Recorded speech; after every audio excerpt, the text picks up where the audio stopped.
Hello, hello, beautiful people. Welcome to the Sideline Speaks with myself, Brittany Jones, alongside Jason Collins. K Walk is not able to make it today. He has some business he had to handle, but that is okay. What's going on, Jay? Everything's good, Britt. It's good to be back. It's been a little bit since we had a show, so it's good to be back. And I think we got a good one tonight, so should be a lot of fun. Absolutely, absolutely. Before we get started, what we always have to do though. We gotta say hi to the one and only, the one that always shows up for us, and that's Sandy. What's going on, Sandy? Sandy, what's up? Appreciate you watching. Hey, Sean. All right, guys, we got a special one for you. We have a special guest, and he is actually here with us now. So we are going to bring him in.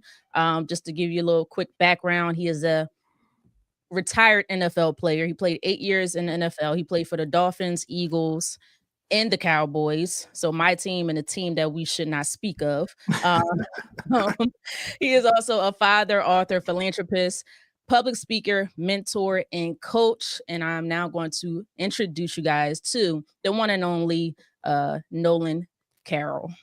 Hey Nolan, how you doing today? Doing well, Brent. Doing well, Jason. Thanks for having me on. Yeah, man, we appreciate you coming on. Should be a lot of fun. Definitely should be. Don't be too mad. I just one of your former teams. I don't take it personal at all. You play for both those, so you understand how it is. Yeah, I get it. But I prefer the one I played for the most, which was the Eagles. So. Oh, see, you pulling out all the Eagles fans' heart muscles. You just pulled out all their heart muscles. All right, let's get started. So you know what? That's where we're going to start. We're going to start current football because, like we just stated, you played for the or you were a former Eagle, and you just seen them win the Super Bowl. Real quick, I just want to get your thoughts on this current team winning the Super Bowl. Yeah, I mean, if you want to really look at it and compare that 2017 team to this 2024 team, I mean, I think they were on another level, just with confidence, just with execution, with trust, love. Like you could just tell, and that was the thing that I noticed from 7 years apart of that. This was really the most complete team that I think has been in Eagles history. Really look at it. On defense, I think they were number one or top two in every category on defense. Offense, they had Saquon. I mean, that was the missing piece if you really think about it from 2023 to 2024 was having that dynamic guy that really could change the game. And when you have those type of pieces and, a guy like Jalen Hurts going through what he went through in the Super Bowl the first time he went, to just having that different type of passion is almost Kobe-esque a little bit, where it was just so dialed in to where no matter what was going on, you could just tell it's the Eagles. And, I just think of the teams that won Super Bowls, they were the most complete teams. And when I say complete, it's just a trust factor. And that's what I really saw every single time I saw the games. And it showed up in the Super Bowl. Just from start to finish, you just saw how much fun they were having, how much they were, and the results showed. And they were very dominant from start to finish. And it was just very impressive. A very solid win where I think they proved a lot of doubters wrong. Yeah, for sure. I'm a huge Eagles fan myself, and I had my moments of doubt as well. So, but I think that's tradition here in Philadelphia. We're the hardest on our own team. So, I'm glad, of course, that they won the Super Bowl. You see, they're all behind me right now. You win the Super Bowl, you get up on my wall. But no, let's start. Let's start in your earlier years, your younger years. You actually originally started out as a soccer star when you were a kid. Yeah. And you even caught the attention of some international clubs. Mm-hmm. At that time, did you ever see yourself playing football, or was soccer like, that's my first love, that's all I wanted to do? See, this is the thing. My mom didn't want me to play football. So she would always say, oh, I forgot football tryouts, or I forgot to sign you up for football. And she just naturally, hey, play soccer. I was like, all right, I'll play soccer. Why not? And I became great at it. And we, at the time, we were playing some international teams. So we had a professional team here in Jacksonville at the time, and they had one of their under 11 teams. And when we were in tournaments, I was playing well against them, and I thought nothing of it. Like, really, honestly, I was just playing. And it got to the point where they were saying, you know what, we want to sign your son to an academy. And my mom's just like, no, he's not leaving the country. Wanted me to still play sports, but she didn't want me to go out and do the professional stuff. But, Right. in hindsight, I always wanted to play football. I fell in love with it at a young age, even though I didn't understand what was going on per se. My dad was a huge Dolphins fan. So for me, he'd watch games, I'd watch games, Dan Marino, just watching him air it out all the time. I got to know Jason Taylor, Zach Thomas, those guys, and I just fell in love with them. And, when the Jags finally came with the expansion team, we started going to those games. So I really fell in love with the game because it was closer. And, when I really got an opportunity to play, which was in high school, I really just went all in. That was the thing. I said, look, if I'm going to do this, I made a decision early that I was going to do it to the best of my abilities because I knew what football could do as far as the outlet. I understood that it could get me a college scholarship. And, at the time, that was the only thing I wanted to do. I didn't see the league. I didn't even know how to get to the NFL. I didn't even know how that worked. I just knew that if I played well in football, I was going to be able to get a scholarship to go to college and play. And that's really what my parents cared about, was getting an education. So for me, I used that as the motivation. And then once I got to Maryland, kind of just took off from there. I figured, my way was going to play corner. And when I figured I could play corner, that was when I just honed into my craft. And then by my junior year, going into my senior year, when our scouts were starting to talk to me, agents were starting to talk to me, and I saw what my draft grade was, I was like, wow, I can actually play in the NFL. So that's kind of how it transpired, was just, me understanding what I needed to do for myself first, meaning my life and how to get that established. And, once that went on and I was able to graduate, I was pretty much, now I can go to the league. I've done what I needed to do, made my parents proud, and let me just go and have fun from now on. Yeah, that's a pretty interesting path, man, because you don't see a ton of guys like start playing football that late, like in high school, and being able to sort of have that rise to be a D1 player and then obviously go on to the NFL. Yeah. How did you end up at Maryland? Now, obviously, you're having a ton of success in high school. What was it about Maryland that got you there? For one, really, it was Ralph Friedgen. The way he's a great coach. He's a Hall of Fame head coach. I mean, he doesn't get enough respect, but he told my parents basically, it's about your education. If your son doesn't really get on the field, at least he's going to graduate from here. And their graduation rate was, I think it was like 85%, something crazy. And, my parents, they really value that. And I value that as well, too. I wanted to get my education. I wanted to have that diploma. I wanted something that I could say I accomplished. And, at that time as a young kid, that's really, really unheard of. But my parents, all they cared about was education. They cared about knowing that was going to be able to be the pathway for me, because football doesn't last forever. And I don't think a lot of young guys know that and understand that, at any given moment, it can be over. And I realized that my senior year, because I broke my leg in high school. And I understood, look, at any given moment, it could be done. And if you don't have anything to fall back on, it's going to be a hard life for you. So for me, when I had that reality check, I came into Maryland thinking that I need to establish myself. I need to establish the right metrics, the right habits to be able to go to class, study, prepare, and ultimately get my diploma and make them happy, which I did. And, it also came down to location. My aunt, she lived in Accokeek, Maryland, which is about 45 minutes away. Okay. If I was homesick, which I was a lot, I could go there, spend the weekend there. She had a big house. She still does. So I would go in the basement and I would spend the weekends there, just hanging out and away from everything. If I was feeling like, I couldn't connect with my teammates, because I couldn't. The first couple of years was kind of tough.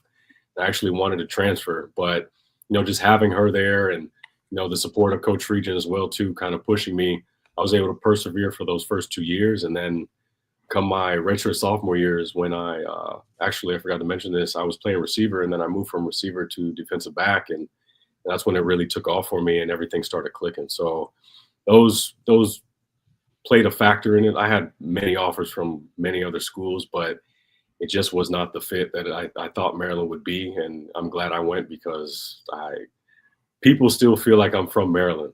Because, just the fan base, the passion of it. And they always welcome the Terps back. And we love our program so much because of what they've done for the players and what they do after when you graduate too. So I'm glad I made the right decision. Yeah. So take us back to 2010, your draft day. What was going through your mind leading up to that call from the Miami Dolphins? And how did it make you feel when you finally heard your name being called? Yeah, so my draft process was different. It was a little Mhm. odd because once again, I broke my leg a second time my Right. senior year in college, and I had a early first round, second round grade. Or I mean, early second round, first round, late first round grade.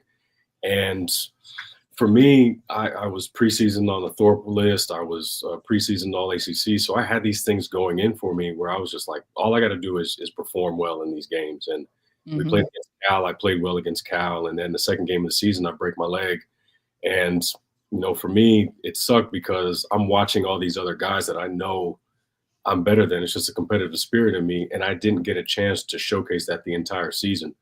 And just to watch and have to sit back and kind of just, well, honestly, leave it to God to do what He needed to do. But for me, it was frustrating because I always had to hear the questions over and over again at the combine, workouts. Am I going to be the same player I was, beforehand? And I Mhm. always told GMs, I always told scouts I was going to be better than what I was before, just because the mentality of persevering a second time through the same injury was going to make me better. And I let them know the type of player that they were going to get was going to be something that a person that was going to be hungry, a person that was, doesn't matter who's in the room, I'm going to find my way to get on the field. And I think just going through that interview process, going through the draft, going through just workouts, I was able to show that privately. Right. And, that's what helped me, I believe, get into the fifth round. But through that whole process, there's a lot of doubt, meaning I had so many questions of where am I going to go? What am I going to do? Who's going to take me? Where am I going to go? Will I end up in San Francisco? Will I end up in Philadelphia? Will I end up in Minnesota? I have no idea. And just going through that, it was stressful. But the thing I had to remember was I just have to believe in God. I have to be strong in my faith. This is the test that I have to pass, and that's what Absolutely. every single day was diligence. I had to rehab first, then I had to figure out how to test well, which I did. Then after that, I had to do the interview process, which in itself was grueling because it was a lot of things in the past which was irrelevant. But you have to answer those questions because you are the investment, and the teams want to know what they're getting, and you have to be able to present yourself in the right way as a business, and to be able to go through that process the right way and understand it through really 4 months of just a grueling process. And finally coming on draft day, I didn't get drafted the first day, obviously. Second day, I started getting heavier calls. They were thinking about taking me late second, early third. I was just getting it constantly. Nothing happened that second day. And I remember that last day, fourth round left, and I remember I was just exhausted just from the months of just preparing and working. And I remember I was getting ready to take a nap. And I remember laying down and my phone rings. And it was a 954 number. I didn't recognize it at the time. And I almost didn't answer it. Someone told me to go ahead and answer it. And once I did, Bill Parcells was on the other line. And at the time, Bill Parcells was the president of football operations for the Miami Dolphins. Mhm. And, he picks up the phone or I answer the phone. He says, "Hey, Nolan, what's going on?" I said, "Not much, coach. How are you?" And he says, "You know who this is, right?" And I could just tell by the voice. He has Yeah. that New York accent. You can just tell. And he said, "You want to be a Miami Dolphin?" I said, "Absolutely." And he says, "You come in here, you're going to have to work, right?" And I said, "Absolutely. I know what I need to do. You know what type of player you're getting." Because I had taken a visit earlier, so they knew Right. what type of guy I was. They had vetted me very well. And he passed the phone to Jeff Ireland, who was the GM after, and Tony Sperano, then Todd Bowles. And, it was just a surreal feeling because, like I said, it was my dad's team growing up. And Yeah. my dad and I were at the house. My dad was right next to the phone trying to hear the conversation, too. And I could just see the smile on his face. And it's just a great moment to be able to share with my pops and just understand, throughout the entire process, the hard work, the unknowns, it was able to pay off because I just trusted in the process, and I controlled what I could control. And that was the main thing about the whole thing, was doing what I knew I could do. And I couldn't worry about who was going to take me, who was going to like me. I just had to do my Right. work. And if I did that, that was going to take care of itself. Yeah, that's a really great story, man, because you really kind of out. I know a lot of people, fans that they watch the draft, they see guys getting drafted, the big hug on stage with the commissioner, but they don't really know the behind the scenes work that really goes into that whole process. So that's a great kind of look behind the curtain. All right, so now you're a Dolphin, you're drafted, training camp. You always hear guys, you see this a lot in the NBA too, where they talk about like a welcome to the NBA moment. Was there a moment for you where you're in camp or maybe preseason or early in the NFL season where you got your welcome to the NFL moment, or the other side where you felt like, you know what, I belong, or you make a play and you're like, I belong in this league? Did either one of those things stand out to you?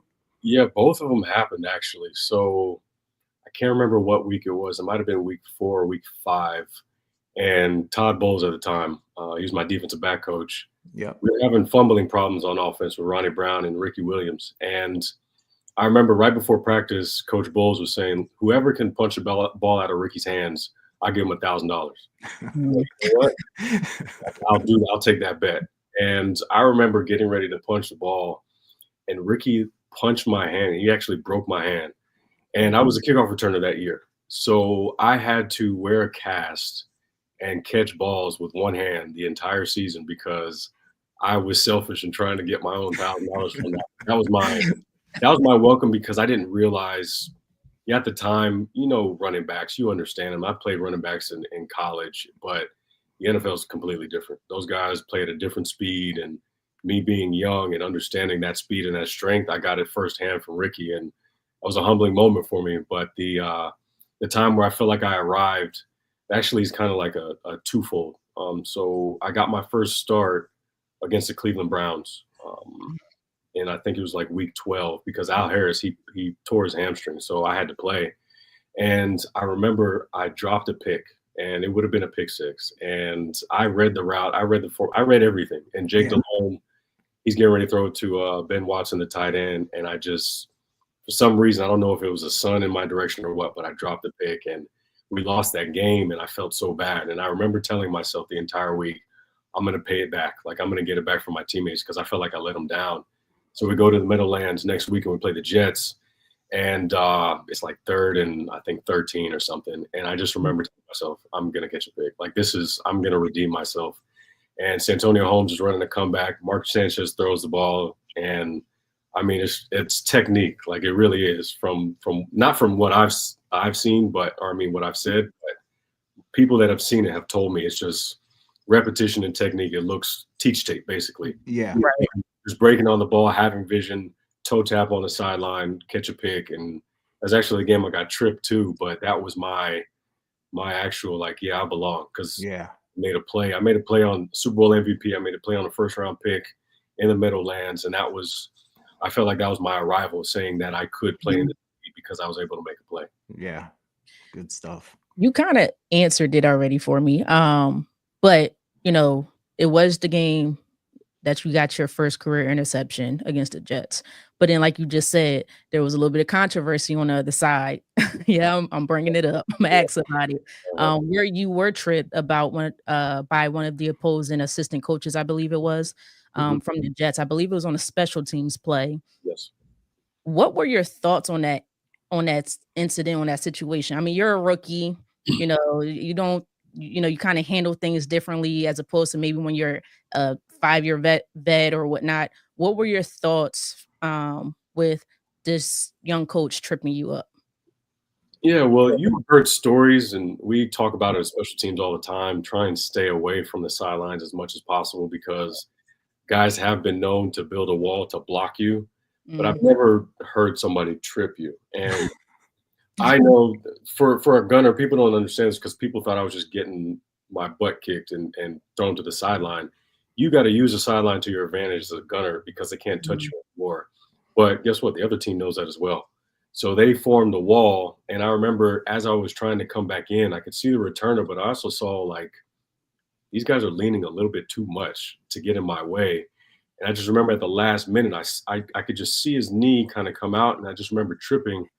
And the funniest thing, I remember telling our athletic people that somebody tripped me. And they're like, no, nobody tripped. You just ran into people. I'm like, no, they tripped me. I know I'm athletic enough to get around this. I understand somebody tripped me. And as I'm walking from the Jet sideline, because it happened over there, to the 50-yard line, my whole team they were pissed off, because they showed it on the replay. And from there, you don't realize the magnitude until after the game.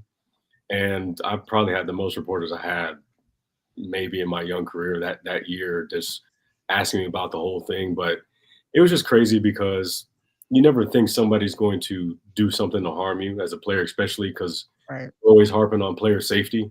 So you know how much work you put in, especially if you're a strength conditioning coach, you know how much work you put in during the year to get your guys right.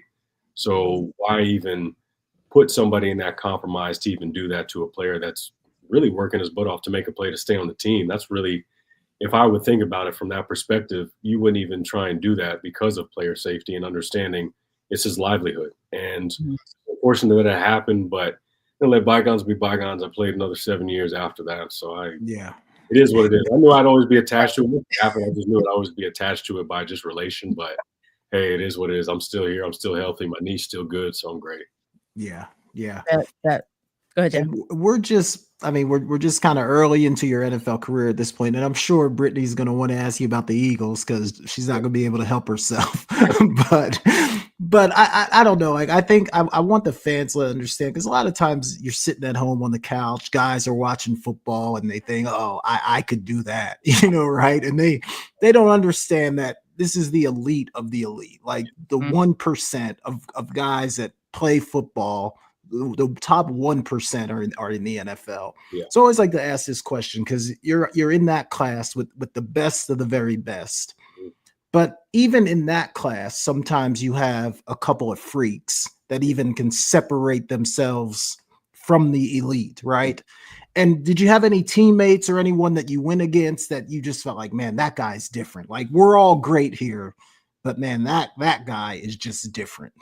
There was a bunch of them. I mean, even Jason Taylor, his last year in the league, it was just, I'm like, you're in year 16. How are you still doing this? Like, it's right. Those things where, like you say, there is the elite of the elitists, where they are just, no matter what you try and do, it just seems like they do things seamlessly, almost effortlessly. It's like guys, when I was playing, like Patrick Peterson, when he came in as a young guy, he's having 8 picks back-to-back years. So like, man, I'm trying to just get 2, like at least in the season, and you're getting 8. And guys like J.J. Watt, Cam Wade, who I played with, Rashad Jones, who I played with, guys just make plays on the ball. And you're just thinking, this is amazing. Like, you have to rise to the level of play, but there's a threshold where it comes to. And people don't realize, even though they're athletes, they still prepare.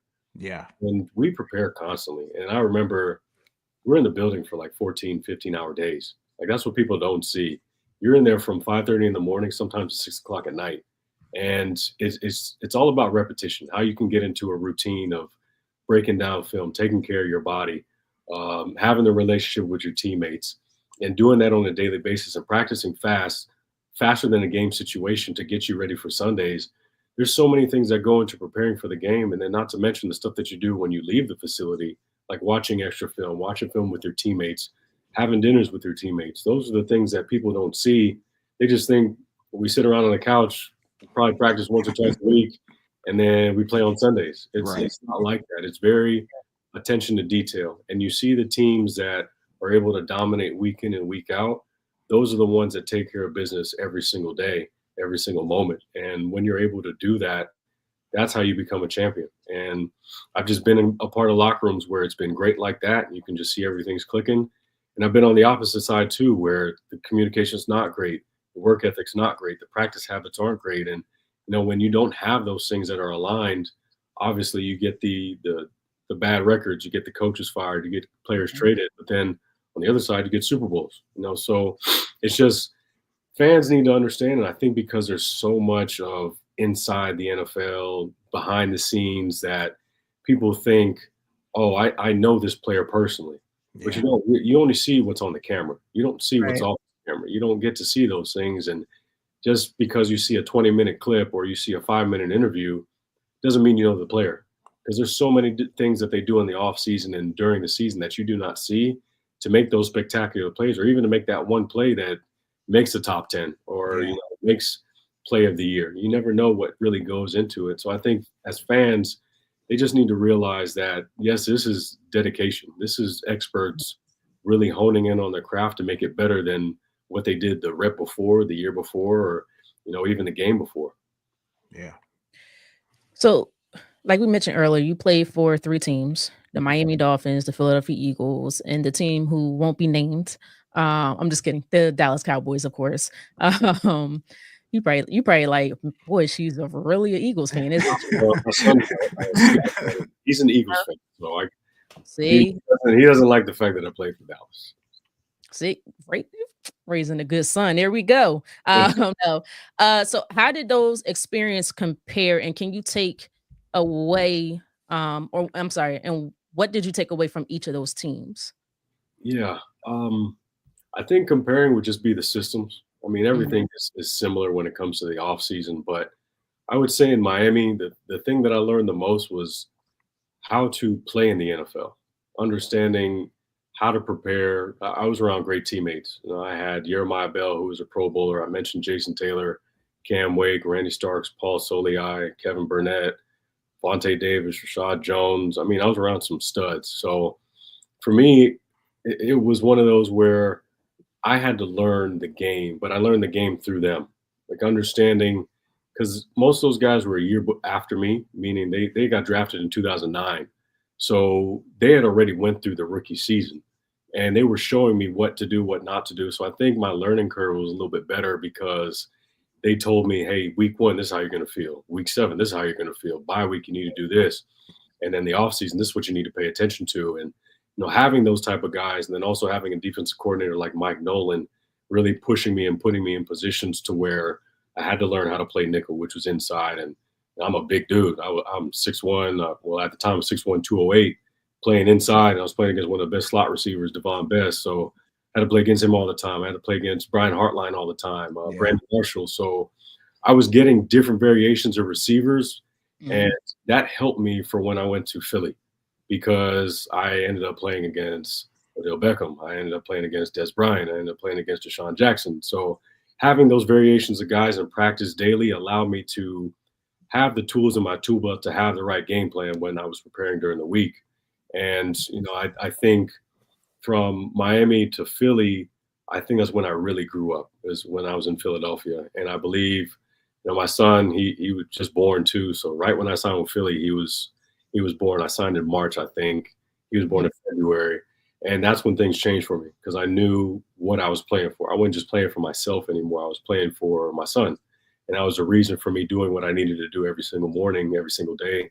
And it became fun because I knew no matter what, he was always going to have a smile on his face because he didn't know football like that. He just mhm, knew dad's here, dad's home. And Yeah. that right, was a fun thing for me. But also, too, I think I grew as far as maturity to become somewhat of a leader. I wasn't a captain on the team, but to become one of the leaders in the locker room that could talk to the rookies and give them pointers and associate with guys that I never thought I would be before. Like Darren Sproles was my locker buddy for a few years, and getting to talk with him and the respect mhm, factor that I had with him and going against him every day, and his work ethic in practice became my same work ethic because I would hear the stories of how he would go full speed in the walkthrough, and then when you see it, you're like, man, I got to do the same thing.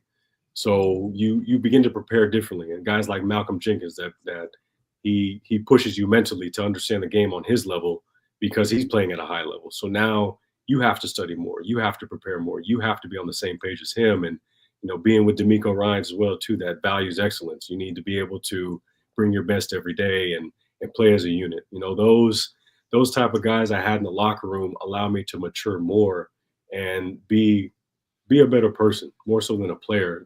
The player became a byproduct, and right, I think it did show because you start making plays, and it almost seems like it's effortless because all those other things off the field, those intangible things everybody talks about, takes care of itself. And I just remember vividly, it was one practice we were getting ready to.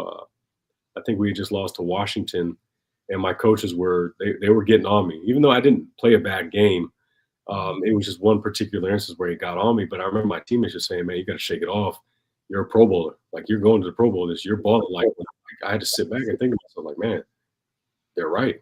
I have been putting in that work, but that respect factor that I was getting from those guys because of those things that I just mentioned is what helped me out. Sorry about that. That's what helped me out to grow and mature. And people don't know this, but I didn't want to leave. I didn't want to go. I didn't want to sign anywhere else. I felt like my son was there. Mhm.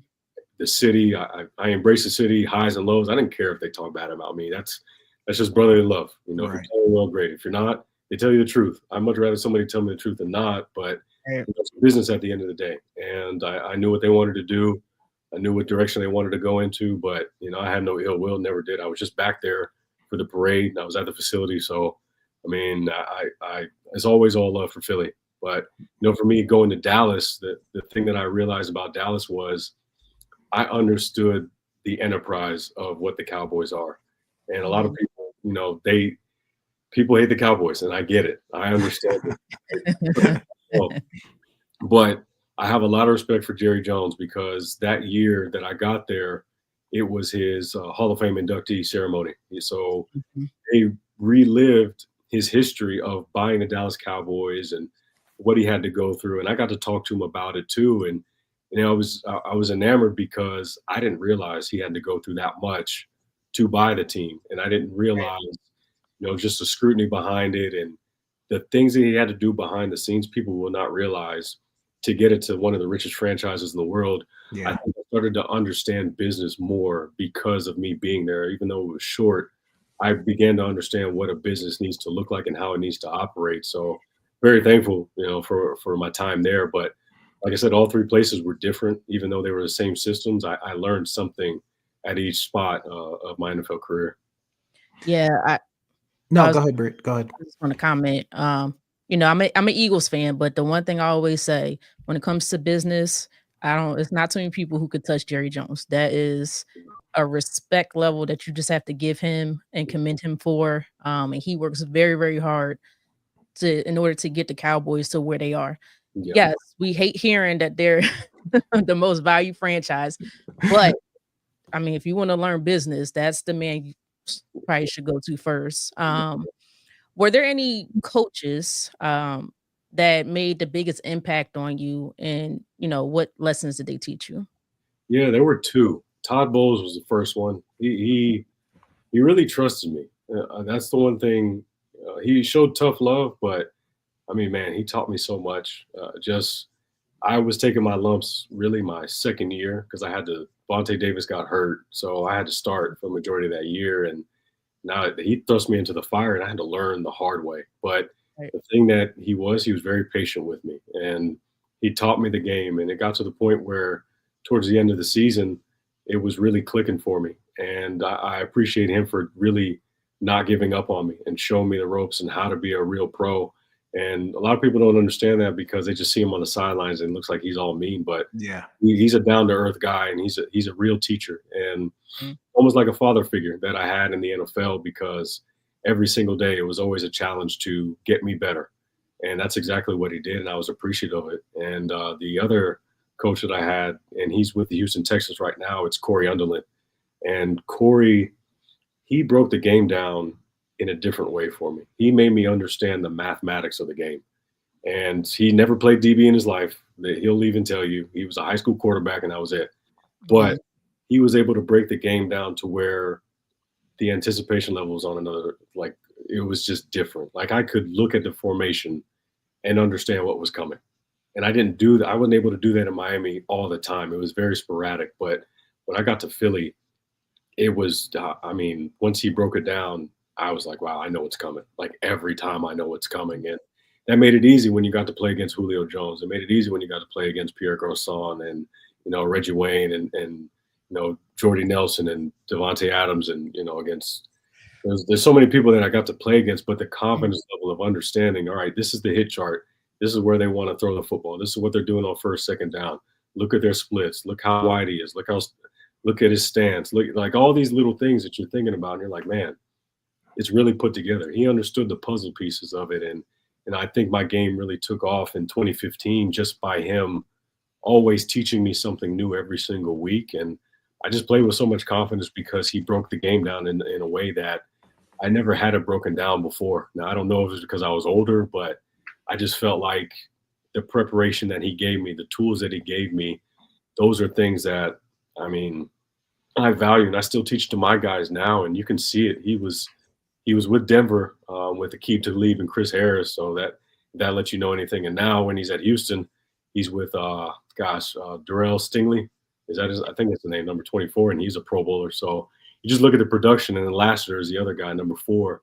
So you just look at that production. A lot of people don't know that's him. That's him teaching those guys what to do, and he's just done it every step of the way of where he's gone. Even at San Fran when he was there too with Ward. So I know what he's doing in that meeting room. I just know the first thing he's talking about is he says it tabula rasa, which is basically just forgetting the past, understanding what's ahead. And I know he starts every meeting like that. And I know he started every meeting in every single room that he's been in like that. And that's what gains his respect is he knows he's never played defensive back before, but he can teach you the mental game so that when you're out there, you're playing at a level that is faster than everybody else. So I definitely do appreciate those two for helping me out. Yeah, that's great stuff, man. It sounds like obviously had a great career, played more than double the average of what the average NFL career is. Yeah. Seems too like you took a lot away from your experiences, even going back to Maryland and talking about how important it was for you to get your degree, and then just some of the learning experiences you had throughout the NFL. But one of the things I hear a lot about is the transition once the career is over. And some guys struggle with it more than others, but I really do think it's difficult for everyone because football has just been such a big part of guys' lives. What was the transition like for you, and sort of what are you doing now? Are you still involved in football? That whole kind of thing. Yeah, my transition was different. I mean, it wasn't different. I mean, it's the same, but it was a challenge. Meaning, I agree with you. For me, when I got released by Dallas. And I had workouts. I had, I think, 5 or 6 workouts. But the thing was, my concussion history is what kept me out the league, or kept teams hesitant from signing me. And I was faced with a decision was to retire. So I did that. But the hard part was you lose the routine, and that's the thing that gets guys the most is you're no longer waking up at 5:30 to go to the facility. You wake up at 5:30. It's like, all right, what do I do with the rest of my day? And sometimes some guys will fall into the trap of they're mad at the team that released them, or they're mad at the situation that might have transpired, whether it was an injury or something, or they didn't get signed back, so now they're mad at their agent or somebody else. And the variable in this is they're blaming something else instead of understanding the time that you had in the league. You need to value and cherish it and understand that was something hard to do. Yeah, to me, I just remember being a year out of it, and I worked out with the Cleveland Browns, and when they didn't sign me, I had to understand I played for 8 years. It was something that is hard to do, and I had reporters saying left or right, I'm supposed to be traded, I'm supposed to be cut, I'm supposed to be released. You've proved them all wrong. So what is there for you to prove anymore? Besides, I didn't win a Super Bowl, but what else is there to prove from a personal life standpoint that you've already reached? You've beaten the odds, you've done what you needed to do. So now you need to find something else outside of the football player. You're Nolan Carroll, and remember that. That's who you are, and football is what you did. And be appreciative of that. And there's people in my walks of life that appreciated me playing as well.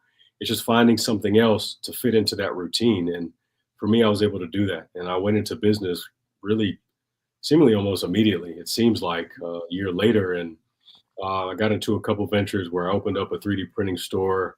And we opened up 5 more nationally, which was, I mean, for me, I was just using what I knew was my work ethic. And fortunately, COVID shut a lot of things down. So I transitioned from that. I actually sold my portion back to the company that I helped build. And after that, my brother came to me with a proposition. And he noticed something, which was a lot of kids in high school were missing out on scholarships to go to college because of COVID, because a lot of kids were coming back for another year. Transfer portal had just opened up. So he said, why don't we start a football program? And not just a football program, a collegiate football program. And I'm thinking to him, like, how do you start a college? Like, where do you start? And my brother had been studying this for about 4 years now. And he knew the frameworks of it. He just asked, let me build a sports program, which was a football program. I said, fine, I can do that easily. And we started to do that. And we named it Jacksonville Athletic Academy, and we opened it in 2021. We are now in our 5th year. We're 5th season now. We have had over 200 players come from our program. We have sent 22 guys now to date to either Division I, Division II schools.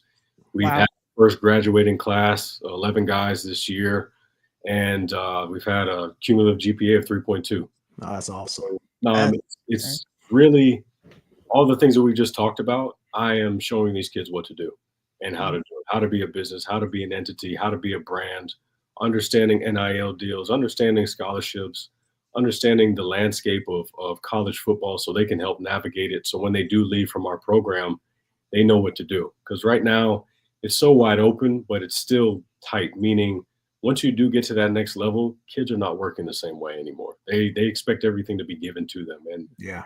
kids here, we let them know you're going to earn everything you get, and you'll appreciate it more. And I guarantee you, when you go to that next level, you're going to see guys that aren't going to have the same work ethic, and you're going to see that is going to be the separator between you and them to get you to that next level, is because you're willing to put in the work. You're willing to take that dedication. You're willing to take those weekends that guys are taking off to go and party. You're willing to prepare and study. And, just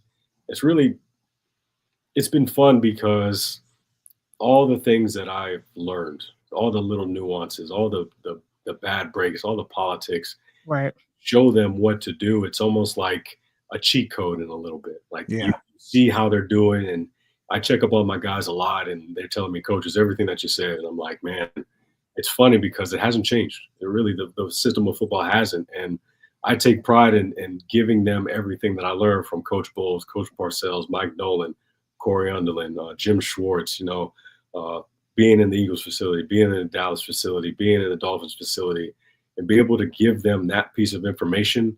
It's just been a game changer for a lot of kids. And, we're going to continue to do it.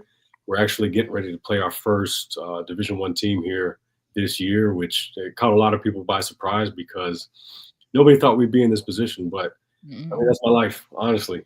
People kind of counted me out, and that's been my superpower, is understanding that when you do count me out, the work ethic that I have is always going to keep me in the race no matter what. And that's what I give to these kids, and I see it. I see it every day. They challenge themselves now. They've bought in, and I really let them know, hey, you guys have a chance to be superstars at this level. And if you embrace it, if you do the things that you need to do, I mean, you can write your own ticket and go where you want to go, and that's going to help you with everything on and off the field. Yeah, amazing stuff. So you just spoke about Jacksonville Athletic Academy. So I can eliminate that question. No. But you are also a published author as well. Yes. So just tell us a little bit about your book. It's Up to You. And what inspired you to become an author, and what's the core message of your book?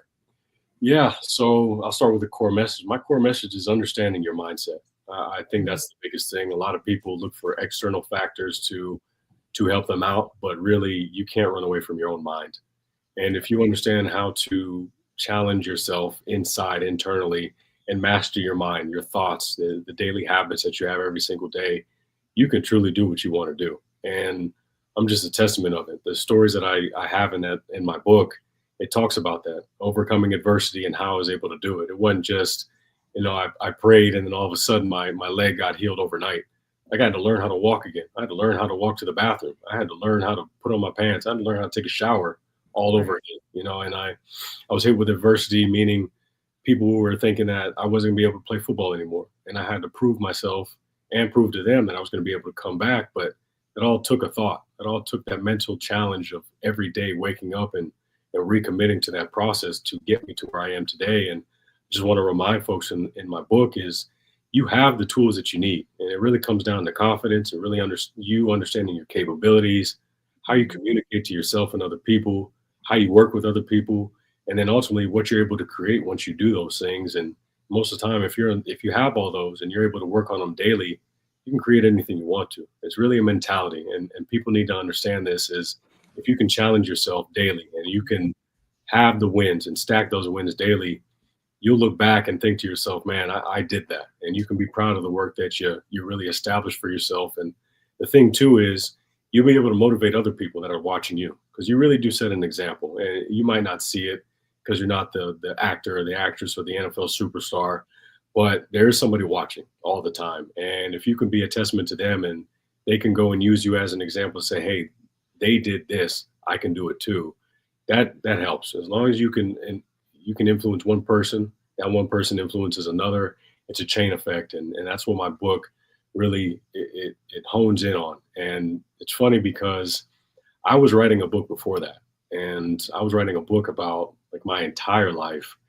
And when COVID was going on, and I saw what the problems people were having, it really started with the mentality of Right. understanding what they need to do next. Because a lot of people lost their jobs, a lot of people lost family members, a lot of people had to, relocate and different things. And really, they're looking at it in a panic mode instead of calming themselves down and seeing, all right, what do I need to do next to help myself? And that's why I ended up kind of writing this book. But I actually got back to my book, and I just finished. As a matter of fact, I was just talking with my team.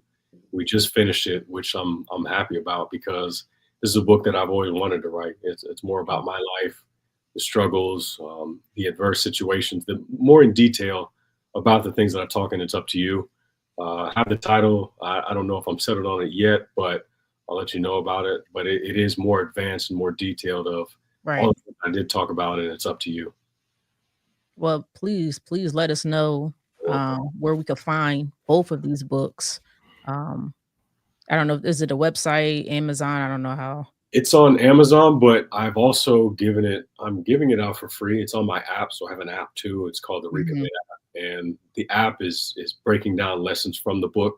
I have a Right. workbook in there, but it also has the book that you can download and read it too. So if you download the Recommit app, you'll go in the first course. The course is free. It's all free. So you don't have to worry about paying for anything. And it'll provide the book for you and you can go and read it there.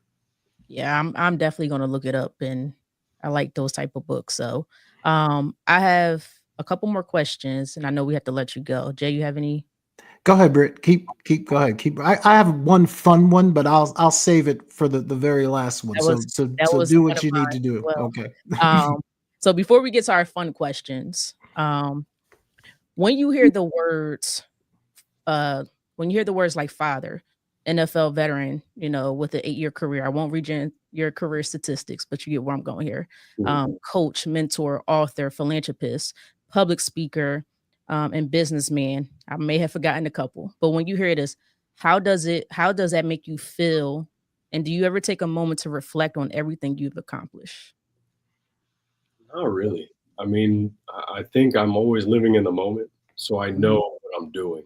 And the example of I was with my son at the parade, and I just remember being in that moment, and we were at the facility and just embracing it and seeing how much he enjoyed being there, and seeing, it was reflective because at one point in time I was on this practice field. I was, fighting for a spot. I was trying to get myself established in the league, and for now, for my son to be here and appreciate it, even though he doesn't really know, but Mhm. the things I was able to do to allow him to get access to being able to enjoy it for himself, that was one of the things that, for me, just understanding just life and all the things that you mentioned, I don't really look at it that way. I just look at my life as I'm living it. God has given me, I mean, He's given me access to things I could never even imagine, and I'm very appreciative because I don't ever put a title on myself per se. I'm just Nolan Carroll. I'm a man that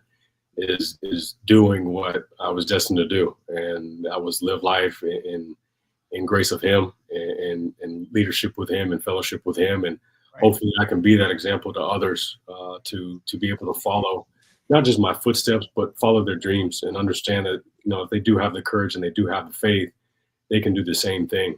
So the titles, the accomplishments, you said them, but I never view them that way. And my mom was the same way. My mom, she's got a sheet probably a mile long of her accomplishments. She's made history, Right. and if you talk to her and sit down with her, you think she's just a regular woman because she's never seen it that way either. And I just never attached myself to titles because I understood if I'm Nolan Carroll first, that'll take care of itself with everything else. As long as people know who I am and know what the accomplishments will always take care of itself if they know who I am, because they can always look back and, they can see I understand why he accomplished that because of who he is. And it's not the football players why he did this. It's more of Nolan Carroll was the person that was able to accomplish these things.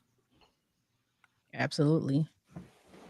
Yeah, that's great stuff, man. Obviously, a great career on the field, even more inspiring off the field with your message and some of the stuff that you're doing with the youth. I mean, it's really outstanding. But I started this thing off with a football question. I want to end it with a football question for you.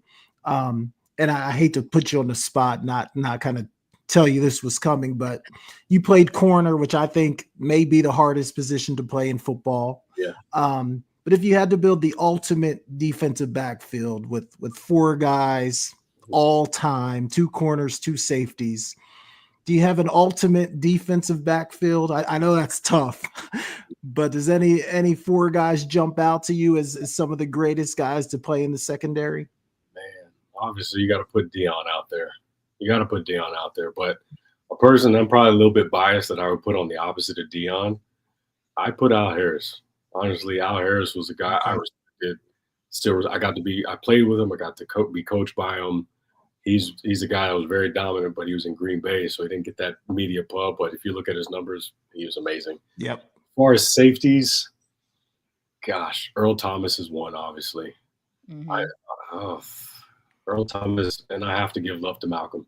Malcolm saved me a lot of times, so I got to give him love too. That'd be the guy. I know there's a bunch of other guys, but top of my head, if I was to make a defensive backfield like that, it'd be them. And then probably, we haven't said nickel, I probably put Chris Harris Jr. inside there. He played for the Denver Broncos. I put him in too, but that'd be mine if I had. Love it. Go ahead, Britt. You can wrap this thing up if I ask your last question, whatever you got. That's a fans. Oh, I wish that was on my team right now. My goodness, I think we won about 8 Super Bowls in a row with that team. No, I just had a fun question. You know, as a kid, we all watch movies. Most of us watch a lot of sports movies. So yes, I'm going to ask you about your top. Doesn't have to be in any particular order or anything like that. Your top 5 sports movies. Number 1 is Any Given Sunday, by far. I say it's number 1 because I actually lived it. Like, that whole movie is just like my so number 1. Number 2, I would say, is The Program. That's a good one. Great one. Number 3, Friday Night Lights. 4, Varsity Blues. And then 5, this is hard. 5 is hard, man. 5 is tough. I don't know about 5. 5 is hard because I want to say what's the one? Remember the Titans? Oh, actually no. Let me put that at 5. I completely forgot about that. Number 5. Yeah, that's a good one. I was going to say with guy from Notre Dame. What's the one? Rudy. Yeah, no. Yeah. Remember the Titans. Yeah, those are some good ones. A lot of people forget about The Program. That's one of my favorites. With Omar Epps, that one was fantastic. But that's all we have for you today, Nolan. We so greatly appreciate your time. We appreciate you taking the time out to speak with us and to speak with our viewers as well. You are always invited back. You're welcome back whenever. Just appreciate that. Let me know or whenever. But again, This was live? This is live. Oh, okay. This one is live. I'm going to repost it twice again because you've been away a couple weeks. So it's going to be out there twice. But this was definitely live. We do live on here. Nice. I guess I thought I told you that. My apologies if I didn't tell you that. That's all good. You did great anyway. So you did great anyway. But again, we appreciate you for your time. And just to say what you have accomplished in my eyes has been fantastic. I know you look at yourself as Nolan, Carroll. I'm just a man, just doing my best out here in the world. But from the eyes of, people who may be watching or maybe your students or whatnot, I'm pretty sure they're very proud of you and excited that you are in their life. So we do all appreciate you for sure. I appreciate that. Thanks for having me on. Yeah, thanks, Nolan. We appreciate it, man. Great stuff tonight. Thanks. Thank you. Appreciate it. Absolutely. Have a good one. Are you too? All right, Jay.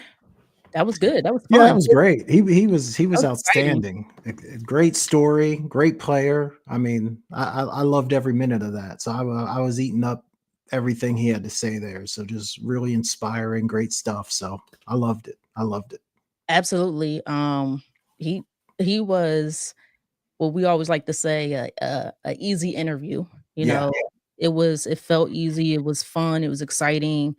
His story to me is amazing, and all the things that he's doing to me is incredible. So Yeah. I'm definitely going to try to see if I could locate his book and follow his team at the Jacksonville Athletic Academy. So I thought he was very very cool. So Yeah, we I love the fact that he breaks all the athletic stereotypes, like got he's super intelligent, right, he's just he's got it all. So right, yeah, I humble. thought it was Yeah, great. That was really good. It's good stuff. absolutely. We got a couple comments here.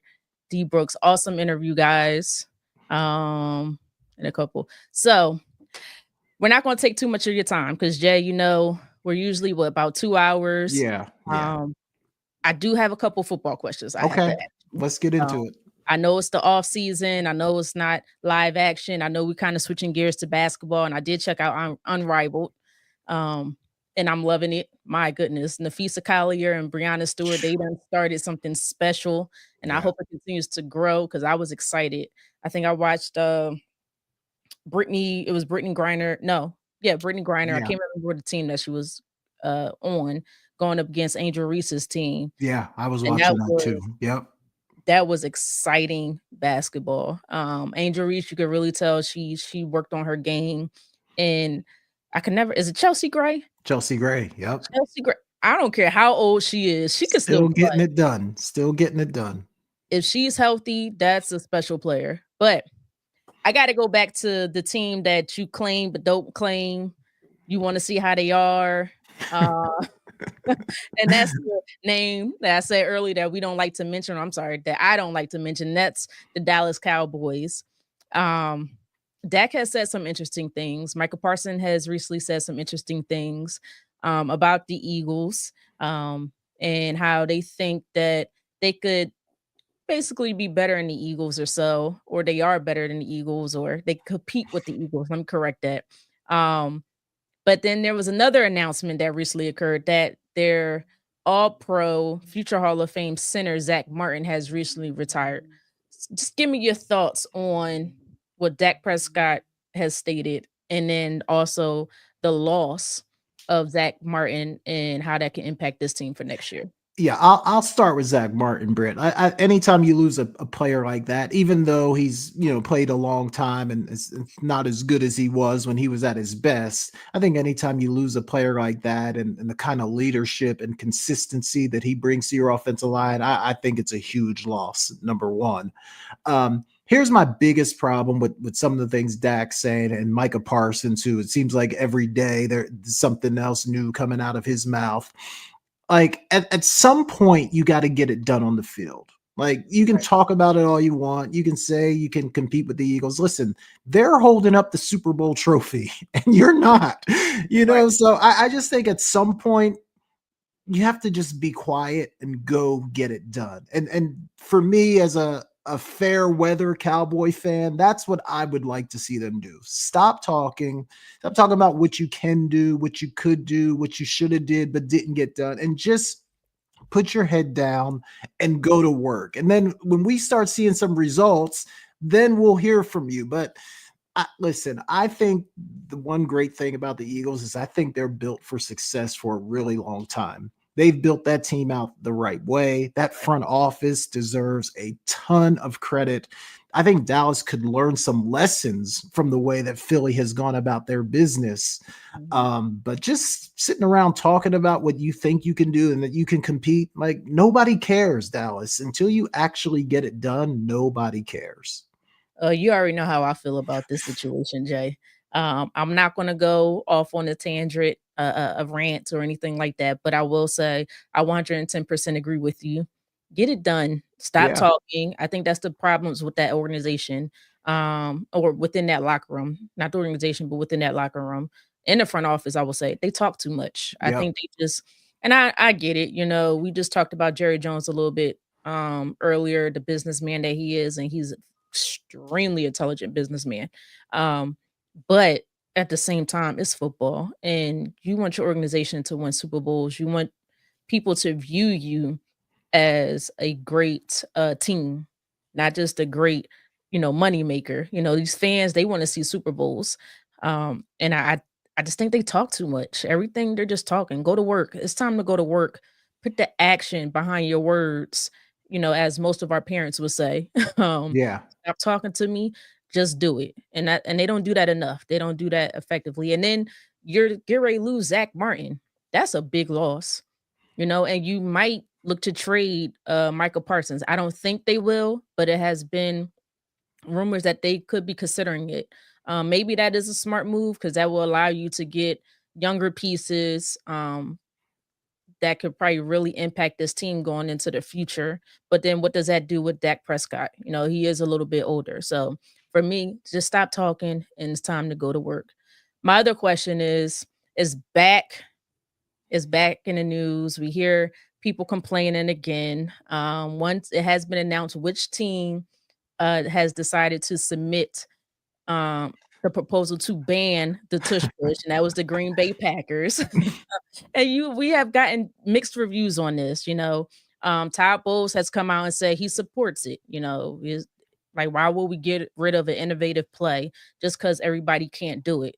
The point is to stop it. You say he likes to play.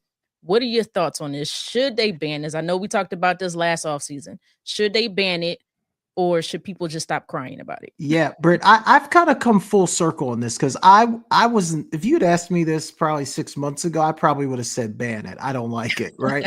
And honestly, like, it's not a play that I love. Like, I really Right. don't like watching the tush push. But to your point, it's something that a few teams have perfected, right? And obviously the Eagles are at the head of the class in terms of being able to execute that play. And my whole thing, especially being someone who really loves defense, is figure out a way to stop it. Like that's my whole thing. So I don't think we can just start banning plays because people feel like it's unfair. So, like, what are we going to do the next time an offense comes up with something innovative that's hard to stop? Are we going to say, oh, we need to ban that too? So I get it. I mean, people were talking about players say like, oh, it's I just, every play is dangerous. Like, every play, someone can get hurt. So I am now in favor, Britt, of saying I don't think we can ban this just because it's a hard Right. play to stop. Couple teams have perfected it. Figure out a way to stop it. And look, I still don't love the play. Like, every time I see teams lining up in it, I don't love seeing it, but I think it would be a disadvantage to the teams that have gotten good at it to ban the play. Yeah, it's really only one team. We have seen other teams attempt it. Yeah. I believe the Bills in the AFC Championship did it about 4 or 5 times. Yeah. And the last attempt, it was a controversial situation. Yeah. Um, yeah, I guess it's really only one team, and that could be the frustration of a lot of teams, but I I'm with you. We can't keep banning any and everything that's innovative or because only one team is good at it. Man up. They're men, man up and stop it. Somebody somewhere along in the future years are going to come along and figure out a way how to stop it and get the Eagles or whoever, what other team may be able to successfully execute this play out of it, stopping them from doing this. So it may take some time, but somebody's going to figure it out. But what we do know is that we cannot do it like Chris Jones just did, where he tried to line up on the sideways because he almost got his head taken off doing that. Yeah. Um, that was not smart. But I'm with you. I'm with Todd Bowles. Don't look to ban it. Figure out how to stop it. This Yeah. is football. This is not little league anything. This is the professional football league. It's something new. It's something innovative, and whether you like it or not, you stop it, or you're just gonna have to deal with it Yeah. because. And let's be honest. I think there's Eagles players, and I think Jason Kelsey came out and said every time they call that play, they're not fans of it, but they understand that it works. Yeah. It works. So my last question. It's the off season. This is where you're going to get a lot of trade rumors. A lot of people. I think there's teams starting to release or talking about releasing some of their top players. I think one could be Jonathan Allen from the Commanders. I don't know if he'll get released, but they Commanders asked him to look for a trade, basically.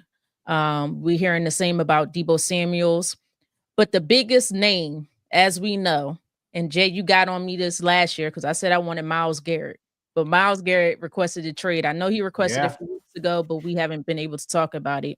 The team has come out and say that they're not going to trade him. And this was after he put out this long drawn letter thanking the fans of Cleveland, but he is ready to go. Two-part question. Do you think they trade him? And what teams, give me about 3, do you think he could possibly get traded to? Yeah, so I understand. Like, I wouldn't want to trade him either. So I don't think they want to, and I think they'll try to hold their feet firm. But I think eventually they're going to have to, right? Because I feel like he's at the point of his career where if he has to play hardball with them, he will. So I think eventually they're going to have to say, look, we got to let this guy go. Let's get as much back as we possibly can for him. But I do think eventually it might take a long time, but I do think they're going to trade him. Now, he wants to go somewhere where he's got a chance to win. So I think any team that feels like they're close and has a chance to win might be a good fit for him. Obviously, you got to be able to make it work money-wise, trade-wise, all that kind of stuff. But you just were talking about the Commanders. I think that's a possibility. You put him on that team. I definitely think that's a possibility. K Walk will tell you that the 49ers could use him opposite Bosa. I know if K Walk were here, he'd be saying that. But Britt, I'm going to say this, and I know people are going to be mad about me saying this, but I would not put it past the Philadelphia Eagles. I just wouldn't put it past them. They've done some amazing stuff in the front office. I think, and you correct me if I'm wrong, but I think cap-wise and money-wise, they're in a pretty decent position. They not probably. They do have some assets. Now, whether they'd be willing to part with any of them, that could be a different conversation. But I think they have the players that would make other teams interested. So I wouldn't put it past the Eagles to maybe get involved in this sweepstakes as well. Yeah, I'm praying the Eagles consider it at least. But if we know Howie Roseman, we know he's going to at least make a phone call to see, where the Browns stand and what exactly that they're looking for as far as compensation for Myles Garrett. I think what helped the Eagles a little bit is the salary cap increase. I believe that helped a lot of teams, but more specifically the Eagles. I think they have around a little bit over maybe 20 million in salary cap space. But that's before all of the restructures. There are a lot of restructures and extensions that they are able to do, especially for players like Cam Jurgens. He's up for an extension. This is his 4th year of his rookie deal. And there's a few other players like that as well. Jalen Hurts may be looking to get extended out as well. And this would probably be around the time that you want to do that to get up some cap relief now. Although his cap relief for next year is actually not that bad. I think he's the highest with $21 million, which is crazy for a quarterback to make $50 million a year or a little bit over $50 million a year. But I would love, this would be a perfect timing for Myles Garrett to come here because we might lose Josh Sweat, who made a big impact in the Super Bowl. I think he had 2.5 sacks in the Super Bowl. We might lose Milton Williams, who came up with a huge strip sack on Patrick Mahomes. So adding Myles Garrett to this Eagles team will be, my goodness. You have Myles Garrett, Jalen Carter, and Nolan Smith on the other side with Jalix Hunt. I mean, I might say we're going back to the Super Bowl. Yeah. But other teams, I do see the Commanders being involved as well. I do not want him to go to Commanders. I would hate to face him 2 times a year. Right. So if the Eagles get him, it's probably because they somehow outbid the Commanders, so they don't have to face him twice a year. I heard another option could be the Lions. But the question is salary cap. Do they have the salary cap? So that's a big question. I don't see the 49ers. I think their salary cap, I had to look into that. But I heard Joey Bosa might be an option over there, who's a fantastic pass rusher. And then you have the 2 Bosa brothers. But I'm not sure if the Browns are going to trade him. I think they're going to try to play hardball on this one. I think Myles Garrett is expecting to leave. So it's going to be interesting if this has any impact on that locker room. I think Myles Garrett is a professional. He's a professional. So I think he'll handle it appropriately to where that relationship doesn't get torn. So, but I mean, let's be real, it's Myles Garrett. So I wouldn't be surprised if they play hardball. You Yeah. do not let that player just go like he's me. What I mean by me is I don't play football. So, like he's a bench type of player. No, you Right. hold on to him for as long as as long as you can. So, but Jay, that's it for me. Any questions, sports topics? But I got one thing I want to ask you about. Then we're going to get out of here because Am I I still don't think celebrating? Yes. No, I'm what's just kidding. oh I don't think we had a chance to talk Luka at all since he's been traded.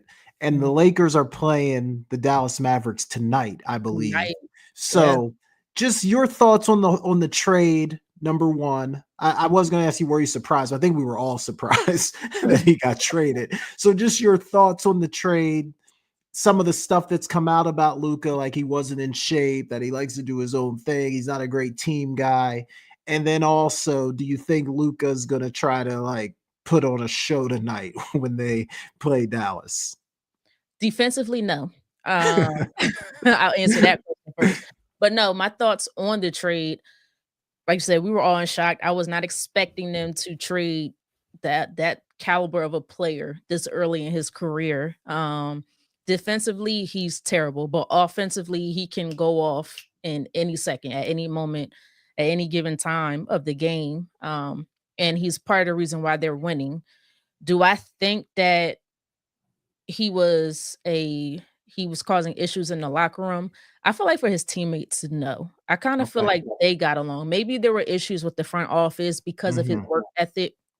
And a lot of people will see that as a cancer within the locker room because you might have younger guys that are looking, looking at what you're doing.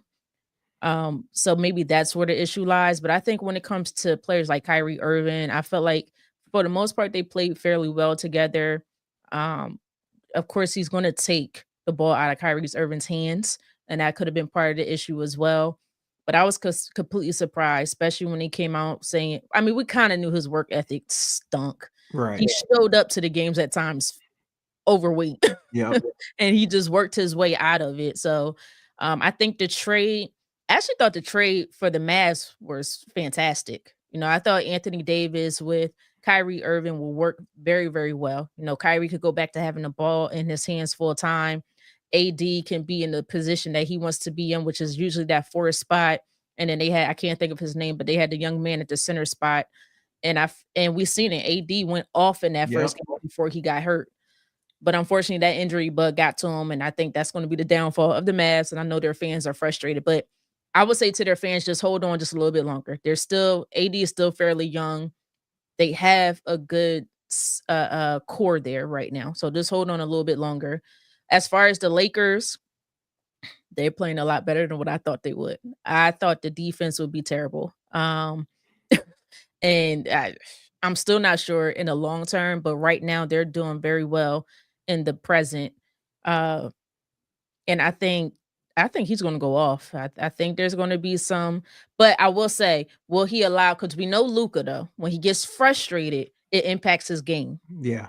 If Luca could just be Luca and not get frustrated, I could see him scoring 50 tonight without a problem. But if he gets frustrated, somehow the Mavs could get under his skin, and I'm pretty sure they know this as well. Yeah. That can throw off his game. So, but I do expect for the Lakers to win tonight because they don't have AD. Yeah. So I do expect them to win. Do you now view the Lakers as a dangerous team? Are they a contender in the West? I mean, how do you see the Lakers now? Are they good enough to Western Conference final or maybe even make an NBA final? Mm, well, nah, not yet.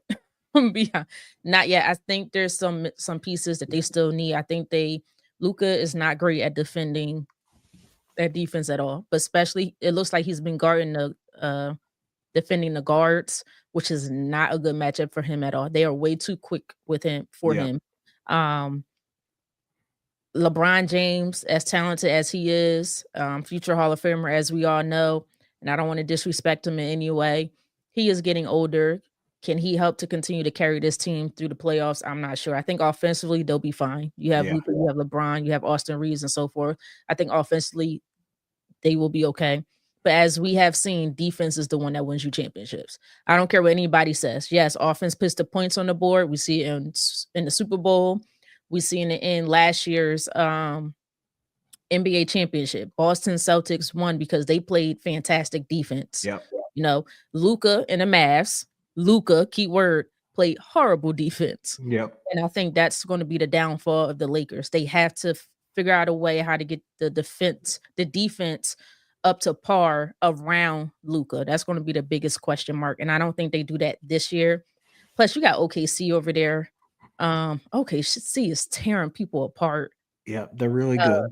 They're really Golden good. State with Jimmy Butler, I was surprised. I don't know how far they'll get, but the last 5 games, I think he's been there. They're 4-1, and they've been playing very, very well. Jimmy Butler, I thought was old and injured, but he's saying no. That was just me trying to get away from another team again. So I don't think they'll get to the Western Conference Finals or Finals this year. I think they'll make the playoffs, but I think they'll be out first or second round. Yeah, I agree. I think in the playoffs, once everything slows down and everything is more magnified, those defensive issues that you're talking about, and they really have no rim protection either. I think all those things are going to be what gets in the way of them really making any serious noise in the playoffs. But it should be a fun watch tonight. So I'll enjoy that game as much as I can. All right, Britt, that's really all I have. Good show tonight. Loved having Nolan on. Once again, thanks to Nolan Carroll, great guest for joining us. Britt, before we go, let the people know where they can find you.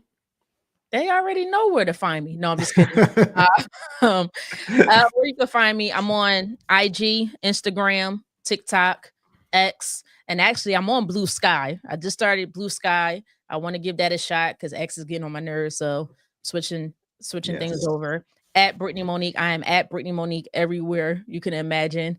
Thank goodness I was able to get my name. But that's where you can find me. What I'm looking forward to, unrivaled.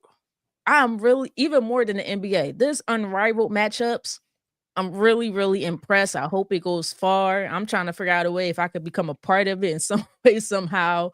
I love this league, and not to go too off track, but it would be interesting to see unrivaled and the big three kind of do something together. I would really like to see that. So that's what I'm most looking forward to. And then also the NFL Combine. Somehow I became a football person now over basketball, but NFL Combine starts in a couple of days. I'll be watching that.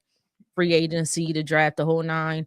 And then I am going to watch this Mavs Lakers game tonight, which I think starts in an hour, I believe. Yeah, I think so. Something like that. Maybe 10 o'clock. I'm not exactly sure. Yeah, it might be 10. But it's funny, Britt, that you mentioned Unrivaled, because I've been watching it the whole time. And even last night, Unrivaled was on, and then I think it was like the Timberwolves and OKC. And I know that's a huge game in the NBA, but I was watching Unrivaled, so I don't know. I just enjoy it. I don't know why. I'm just loving the women's game right now. These girls they could play, and it's funny because from 5-on-5 is like 5-on-5, your weaknesses get masked by your other teammates. The other teammates to kind of cover up your weaknesses. When we play 1-on-1s or 3-on-3, your weakness is right in the face of everybody. So you can't hide. You cannot hide it. That's the truth. All right, guys, you can find me at Jason Talk Sports on all social media platforms. I'm on Blue Sky as well. I'm with you, Britt. X is just a little too crazy right now. I try to stay off of there, but I'm pretty much on. If there's a social media platform, I'm on it at Jason Talk Sports. So you guys can find me there. And we will be back next week, Tuesday, 7 p.m. live. We'll have another great show for you. So please come back and join us. Do us a favor, hit that like button, share button, subscribe button. We are slowly but surely growing this channel, so we appreciate your help with that. And for Brittany Jones and Kevin Walker, who will be back next week, I'm Jason Collins. So we'll see you guys next week.